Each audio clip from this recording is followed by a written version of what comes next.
पर चोरों का कब्जा हो चुका। साहब सिंह कांसीराम जी पंजाब से थे और बहुत बड़े साइंटिस्ट थे। DRDO के अंदर आप बहुत बड़े साइंटिस्ट थे और इंदिरा गांधी ने जब पहला परमाणु परीक्षण इस मुल्क में किया था पोखरण में, अटल बिहारी वाजपेयी से पहले, तो उसमें अब्दुल कलाम के साथ साहब सिंह कांसीराम जी थे जिन्होंने उस परमाणु बम को बनाया था।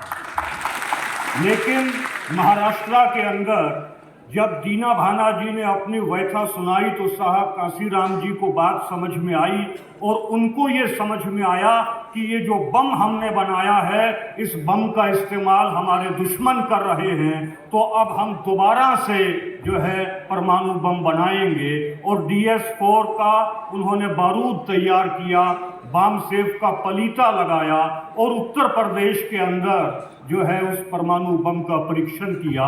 उत्तर प्रदेश में साहब कांसीराम जी ने सरकार बनाई। लेकिन साहब कांसीराम जी का काल चलाना हो गया, वो उस दुनिया से चले गए। उसके बाद सही मायने में परीक्षा होनी थी उस लीडरशिप की, जो लीडरशिप अब साहब सिंह कांसीराम जी के बगैर जो है वो बहुजन लीडरशिप को नेतृत्व करेगी। लेकिन सॉरी टू से, हम नहीं चंगे बुरा नहीं कोई, वो लीडरशिप फेल हुई। लेकिन धरती कभी बंजर नहीं होती, धरती कभी बंजर नहीं होती। साहब सिंह कांसीराम जी ने परमाणु बम बनाया था, उन्हीं के शिष्य, उन्हीं के रास्ते पर चलने वाले कांसीराम वाद के फार्मूले से लैस एडवोकेट भाई चंद्रशेखर रावण जी, आपने हाइड्रोजन बम बनाया है। और हाइड्रोजन बम जो है वो अब पूरे हिंदुस्तान के अंदर जो है उन लोगों की हुकूमत को ख़त्म करेगा जो डॉक्टर बाबा साहब अम्बेडकर जी कहा करते थे कि अगर हम लोग एक हो जाएं तो ये लोग जो आज हम पर हुकूमत कर रहे हैं, ये हमारे जूते का फीता खोलने में और बंद करने में जो है गर्व महसूस करेंगे। तो हमें भाई चंद्रशेखर रावण जी का साथ देना है, क्योंकि आपकी सोच जो है वो साहब सिंह कांसीराम जी की तरह बड़ी सोच है। एक समय था जब मराठवाड़ा यूनिवर्सिटी में जो है स्टूडेंट्स ने पूरे भारत में एजिटेशन चलाया कि मराठवाड़ा यूनिवर्सिटी का नाम बदला जाए, इसका नाम डॉक्टर बाबा साहेब अम्बेडकर यूनिवर्सिटी किया जाए। पूरे भारत का जो बहुजन तबका था, बहुजन मिशन से जुड़े हुए लोग थे, वो इस मूवमेंट में कूद गए। लेकिन साहब कांसीराम जी इस मूवमेंट में नहीं आए।